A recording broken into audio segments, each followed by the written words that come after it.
Hello, welcome to La Mesita. My name is Sarah and I'm with Victor.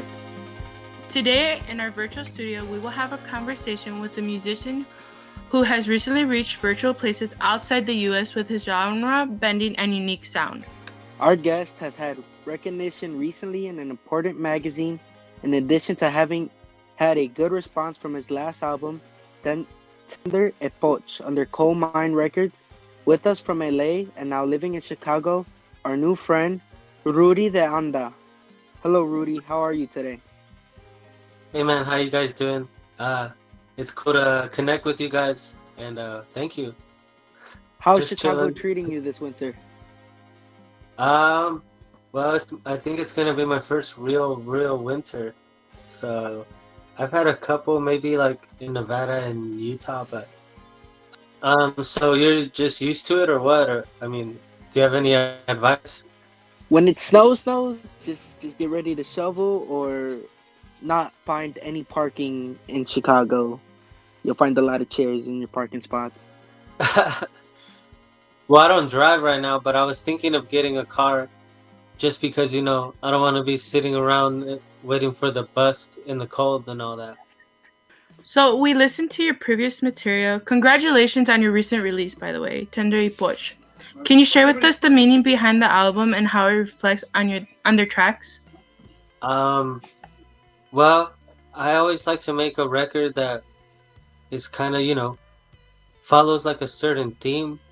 I try to be conscious of that. And honestly, it's always kind of a difficult question to answer because the way that I make music is I think that I was able to prove that you can do different types of genres and different styles and todos sabores y colores, like they say. Like kind of make it all in one house, and it doesn't sound like it's all over the place, but it is and it isn't all at the same time. So, and I think the name of it, Tender Epoch. Well, I just really like the word, both words and the way that they combined, and it's one of the song names on the record, and it goes back to one of my favorite bands too, Broadcast. They have an album called Tender Buttons. And yeah, I mean, I just think that it's a good word to use for an album. And I think that it, like, what I wanted was the name to stick out to people, like easy to say and like something that's memorable, which is hard to do nowadays because there's so much, stuff out there. So anyway, I feel like my job is to always, create something that's as memorable as possible, I guess. And it's my first debut, like, solo with a bigger label, so yeah, that was, like a big hello. It's like an amazing. It made me feel like inspired for like different things besides just like creating music and stuff like that. We love your Instagram. Like it's a lovely aesthetic. A lot of some of the people from our group really loved your Instagram. We were all talking about it. Congratulations on being on Vogue magazine. How was your experience? Well, I think well, thank you. No one ever really talks about the Insta, but thank you because I like to have fun with it, or like not take myself so seriously, and just mess around. And I think some people really appreciate it. And I think some people are just like, like, it's like, all right, if it's annoying to you, then go look at someone else's page, but like, but it's just funny. Like, so I appreciate the people that ride with me, I guess, because that's like whenever anyone ever asks me, I'm like, yeah, but you really should go check the Insta though, because that's where I'm just kind of goofing around or just sharing like kind of like my passion for records, because I work a lot with vinyl and records and stuff, so, and I'm always posting songs I like and blah blah blah, or just like posting dumb stuff or funny stuff or memes, or I mean trying, but also like awareness of certain things, Um, you know, of course, like it's been the work, like an intense year, but hopefully, like really, it's up you, man. This is crazy, but you guys are the ones that got like moving forward. Like it's gonna affect you guys. So if anything, I hope you guys, realize that it's we're living a really intensely bizarre country. That's all I'm gonna say. Uh, but yeah, I mean, as long as we have, if you have good intentions and your heart's in the right place, then that's like the best thing you could ask for, right? But also the Vogue thing, yeah, I mean, I think it was slightly different because I'm not like some fashion model lady, so I wasn't like doing no runway shots or nothing like that. But just I happened to take some photos the first day I moved to Chicago with one of I think the more well-known Latina photographers around here. Um, anyways, it just happened to work out that we had some photos, and then it just happened that one of the music writer over at Vogue Mexico, his name is Joan. Shout out to Joan in Mexico City. He just really loved the record, so uh, I don't know. Like I don't know what I can really do besides just people if they like it, they like it. Like I don't know. Like I could just make the music, but it's nice to see after all these years that it's hitting places. Cause yeah, I'm not a young buck anymore, so like it's nice to like. But I started when I was in high school. Like my first show, I was 15, and it was just me and my friends, and we barely knew what we were doing. But you know, here we are. We've also seen some interesting things from your Instagram that you're into some vintage looking cars. What car model is your favorite? It could be past or present tense. Um, well, I'm I really gotten into Impalas lately. My friends back in California in Long Beach, they used to have Impalas like 66 low, like kind of like low rider ones. And since we live by the beach, we would just go cruising, like taking cruises, like, and have the bench seats, and we would just listen to oldies, and then we would go get some food somewhere or something. But man, there's nothing like listening to some oldies, bumping them loud in like an Impala. Try it one day. It's literally one of the best feelings ever. So anyway, I want to get a '65 Impala actually. Uh, for my in memory of my dad, because that was the year he was born, and he passed away 8 years ago actually. So he always loved Impalas, so I feel like that would be like a really nice like tribute to him, and like put like his name on the back, like on like a placard or something. I'm actually first generation Mexican American, full blooded. Like both of my parents are from Mexico, uh, and they came here, and I was born here, but barely though. I was actually almost born there because my mom was actually pregnant when she came here. Uh, but I just put the Chileno thing because I visited there a while back, and it's more to like my they're like my homies. Like I think Mexicans and Chilenos actually have a lot of deep history rooted together, especially musically. And I've actually toured a lot with a lot of my friends from over there that are in great bands. Like shout out to Gepe, or shout out to Javier Amena, or shout out to Protistas, all great bands from Chile that I've played with and honored to play with. And I almost moved there a few years ago. I almost gave up on music and moved there, but I don't know. I always said that when I left there, felt like a part of my, I guess you could say, of my soul or my heart or something, but left being like un pedacito, like a piece of me left Chileno. So Yeah, shout out to them. Shout out to Chile, and they're going through a lot of different turmoil as a country right now. So, you know, I'm with the people, always with the people.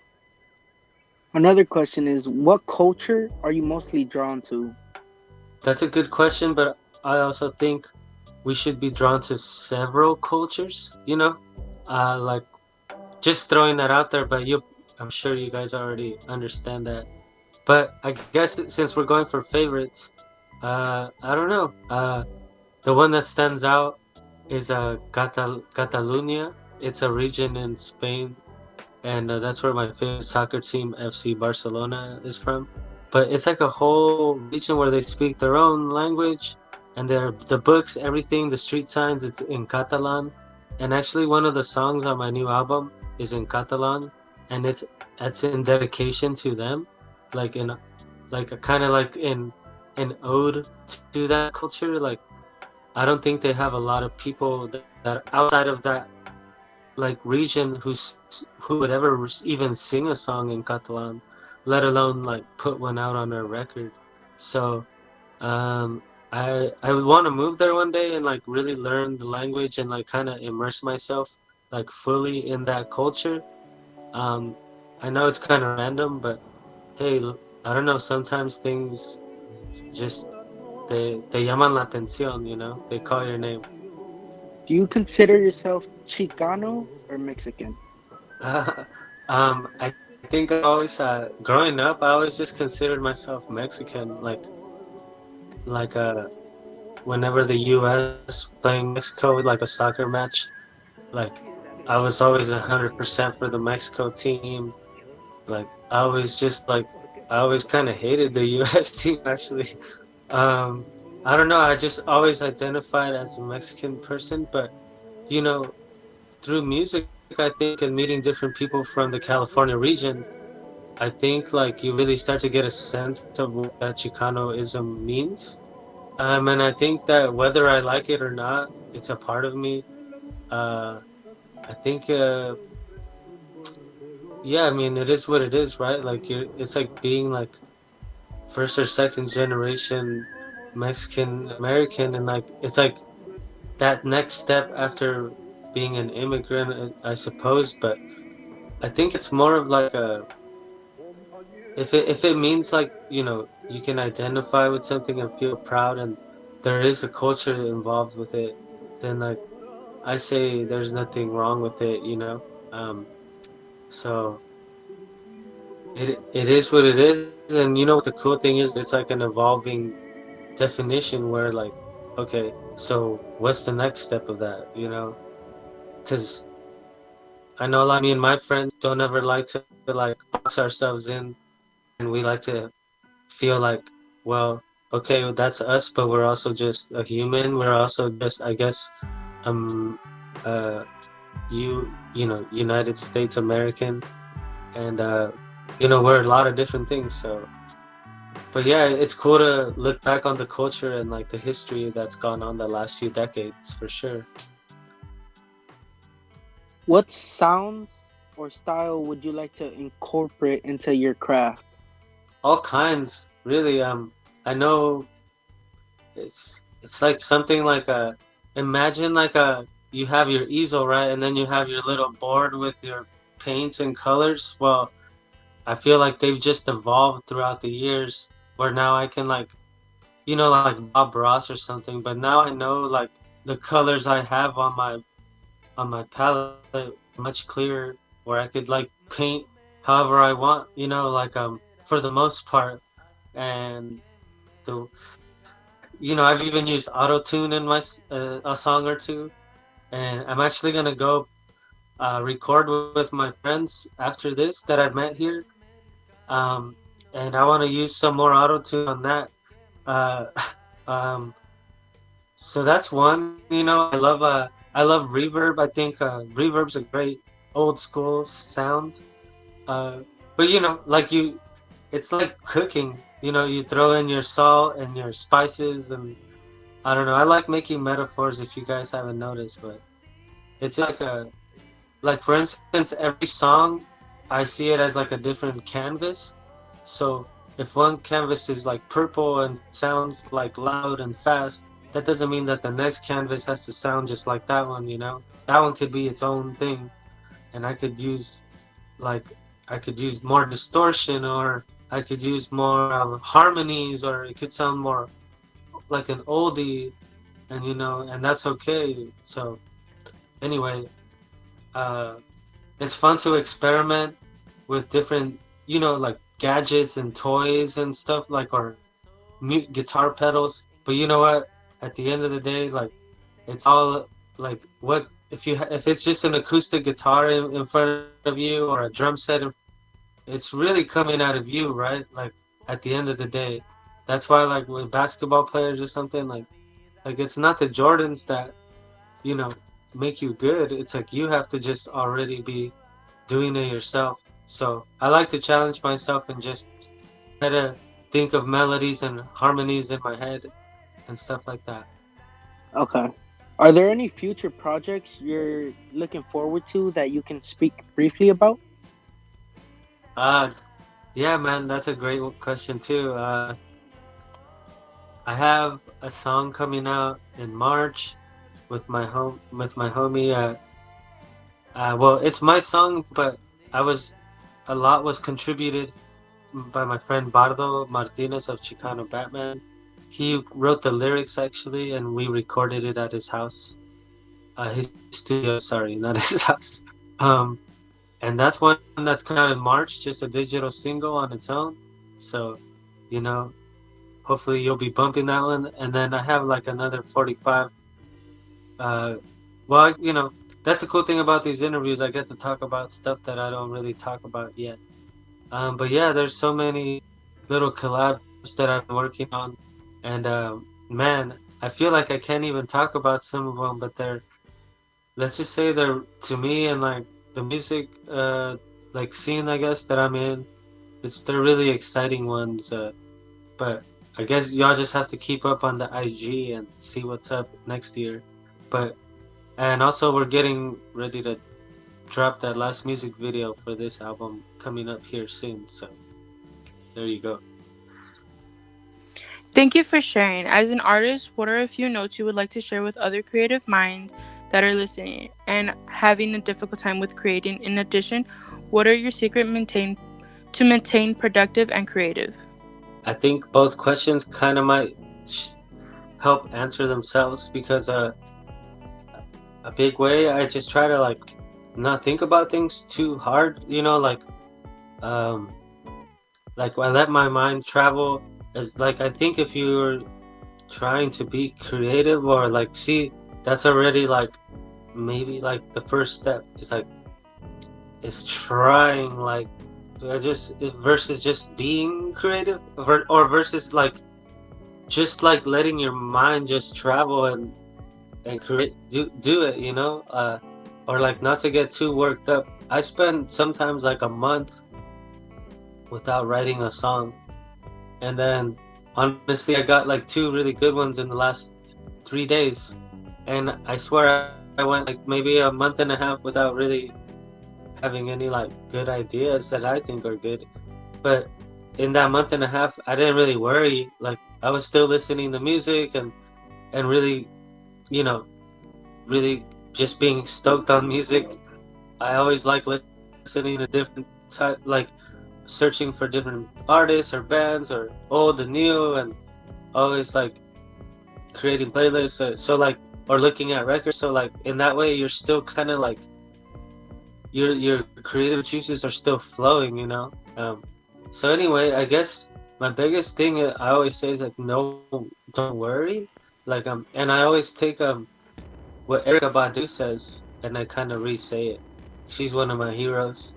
Is that like when you're not writing or creating, you're just downloading. Like you're living your life. Like you're downloading your life to have something to write about in the next day or in the future. How are we gonna like write about something if we don't have like our life experiences to write about? So just live your day to day and keep going.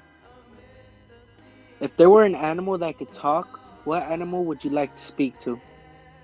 Damn, I guess that is an important question, right? I think cats. Easy. That's an easy one because I mean I believe that I have a crazy theory that cats were left here for us by the Egyptians in the past as a gift. Like, I don't know. Anyway, I just feel like they have a lot of information like for humans that could be very useful of like our past.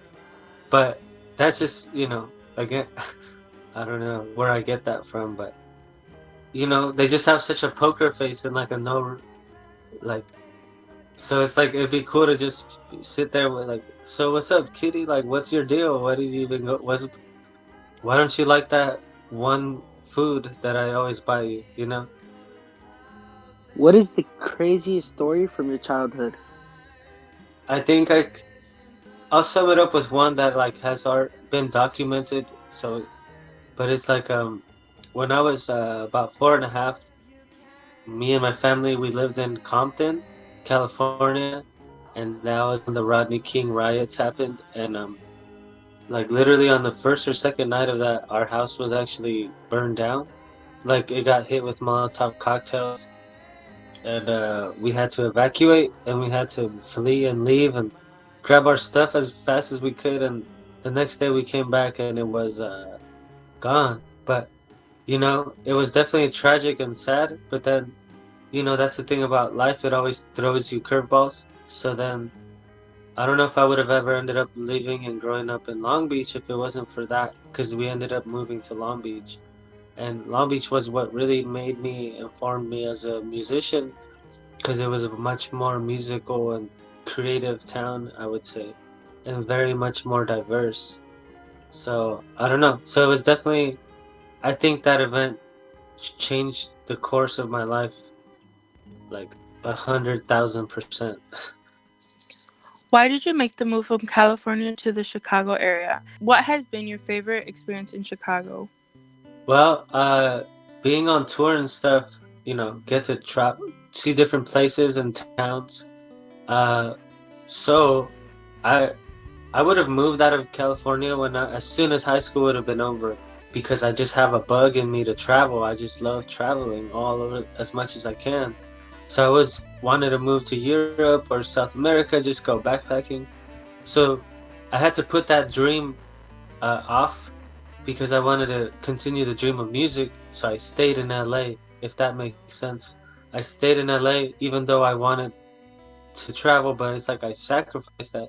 So eventually, music helped me travel, and that was my goal. I'm like, if I stick around here, music's gonna help me travel eventually.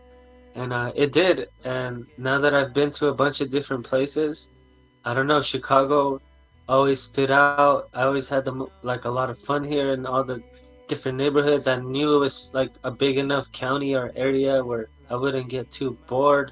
Like it would take me a while to discover all the different, the South and the North and Wisconsin, and like Detroit's not far, and like just know like just like I already knew that there was gonna be like a Hispanic population here, and that was gonna make me feel a little bit more at home.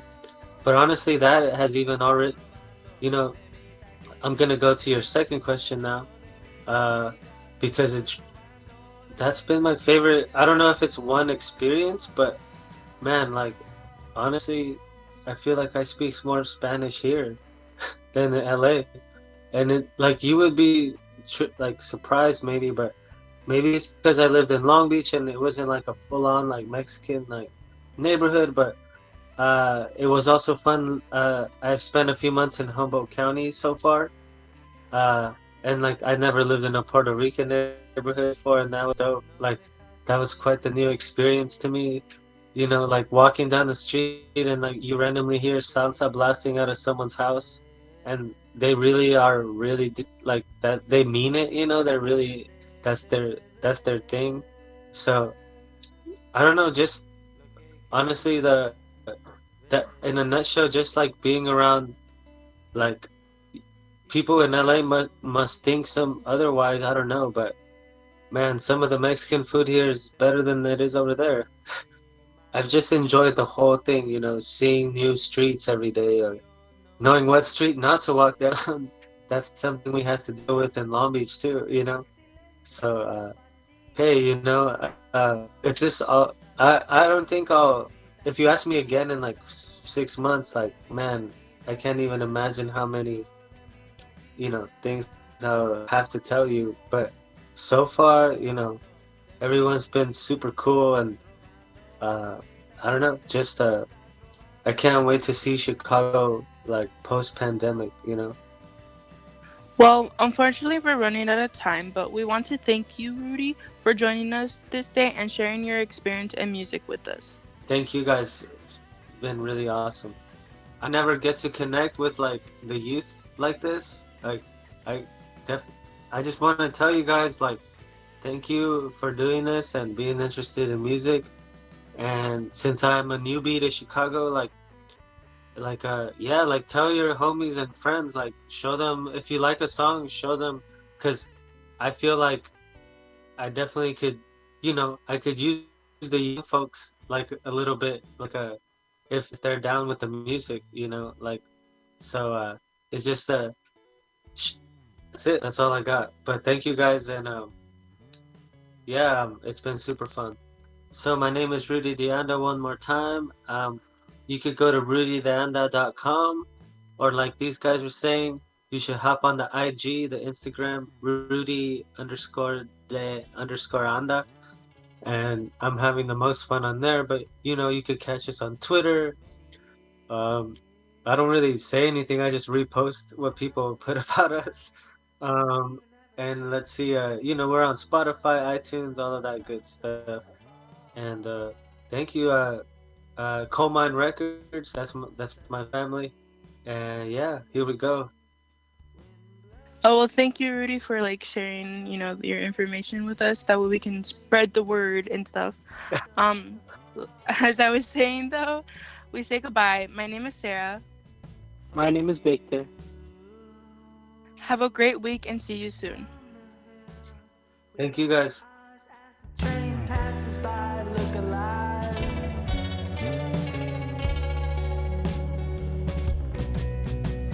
No more time, no more space, no chance to reconcile. I'm tired now, it's time to let it be.